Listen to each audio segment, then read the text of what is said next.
Hey, what's up, guys? Just wanted to talk about a couple things and observations I had yesterday. Well, first we'll go with the Big 12. I said that I was kind of high on Oklahoma State before the season. They looked like crap first week, and I said I was kind of high after watching West Virginia the first week. Well, they played, and I looked stupid because West Virginia looked like crap. Oklahoma State found that offense. It looked pretty damn good. Chuba Hubbard's not playing that great. It's the other running back. I forget his name. He's number 0. That's basically leading, the rushing there for the Cowboys. But Oklahoma State looked good. Baylor finally got to play a game. They look really good. Oklahoma lost. No shocker. They usually lose a game like this every year, where it's just a, you know, shootout. They end up losing. Every year they lose like this is what I'm saying. They lose in a shootout. Nothing new yesterday. They lost in a shootout to Kansas State, second year in a row. But it's nothing new. They do this every year, but they will be back in the conversation for the Big 12 championship game at the end of the year.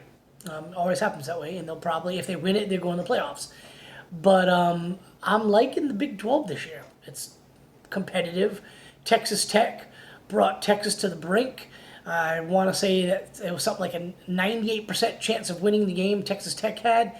And after that last score, Herman said on the interview afterwards that Ellinger come up to him and says that Texas Tech left him too much time. We're going to go down the field, score a touchdown, get the 2-point conversion, tie it up, go to overtime and win. And that's exactly what happened. Ellinger brought him down the field, and that first play from scrimmage for Texas was a quick slant. He hit the guy in stride. Guy busted up a 60-yard touchdown run. So I'm high on Texas. I think that they are the team to beat in the Big 12. But like I said, Oklahoma's going to be there, and there should be some pretty stiff competition in this league.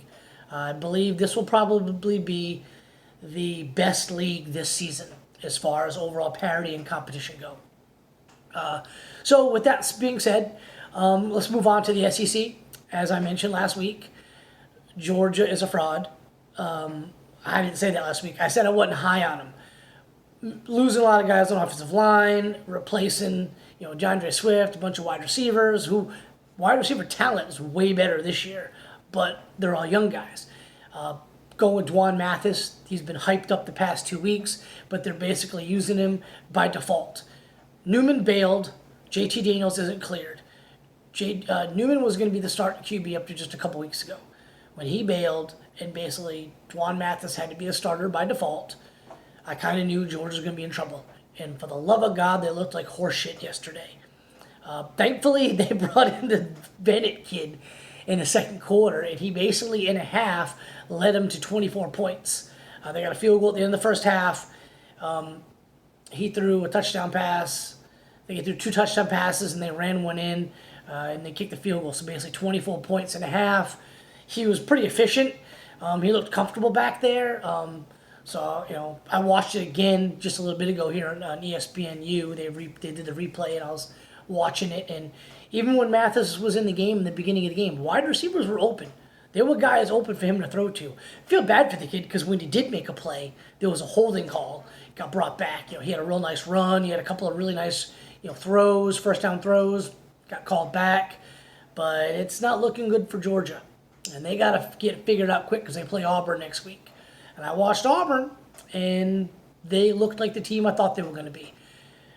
Not as dominant on defense without those big guys, Marlon Davison and Derek Brown on the D-line. The rest of offensive line looked okay.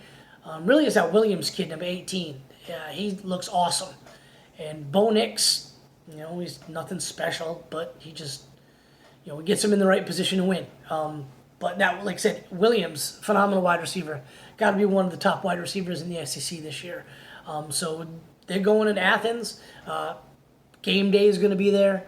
So that should be a good game. Georgia's defense is really good, but I don't care how good your defense is. As you saw with Clemson, Ohio State, and LSU last year, you got to score points.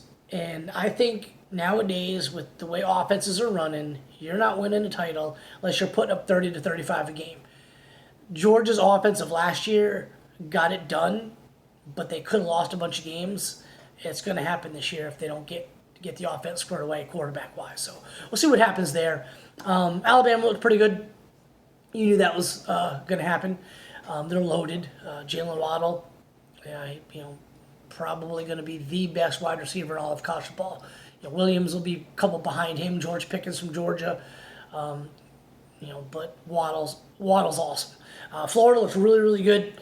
I watched that game, flipping back and forth between that and the Auburn-Kentucky game. But Florida looked good. Defensively, Brenton Cox looked like a beast. But they had some problems stopping Ole Miss. And I know Ole Miss ran some quirky trick plays there, but still, it's Ole Miss. There was some breakdowns in coverage. I think Florida's strength will be their offense. Kyle Trask looked really, really good. Emory Jones didn't look that good to me. I kind of don't know why Dan Mullen keeps putting that dude in. Is it to make it so he gets enough touches where he's not going to transfer? Whatever. He's like a junior already. He's going to get 1 year. Kyle Trask is legit, though. That dude can throw. He can scramble for a big dude. And they just put a 50 burger +1 on Ole Miss. I know it's Ole Miss, but still. With no spring ball, they still dropped the 50 burger +1. And they're no wonder why they're the media favorite to win the East. They've jumped Georgia in today's poll, and I think they're going to run away with it. I don't see them having any competition. They don't have to play Alabama. Georgia will be a match for them. But like I said, if Georgia doesn't get that offense fixed, they're going to lose 5-6 games this year. So I think Florida's going to roll in the East. Tennessee looked pretty good. South Carolina looked good. They were in that game. They made some mistakes. They were in that game until they screwed the pooch on the punt at the end where it hit the guy and Tennessee recovered and ran it out. But that was a damn good game. Miami's looking good, 3-0. They're putting up points. They're big plays, exciting plays, explosive plays. Florida State, I'm sorry. What happened to you? College football is more fun when Florida State and Miami are good. So hopefully Florida State can turn it around and Miami is looking good. I don't think they're good enough to challenge Clemson, but they're going to make things interesting. Somebody could slip up and Miami could take them down. So we'll see how it goes. I'm looking forward to the way the season plays out. Learned today that Georgia State had to postpone their game because 19 guys tested positive for COVID. Turns out there was an error reading the test results, and none of them were positive. So that sucks. If that happens in big time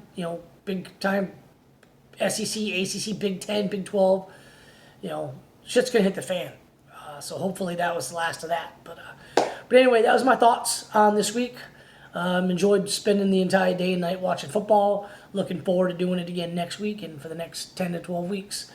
So we'll catch you guys later this week. And have a good week, everybody. Stay safe.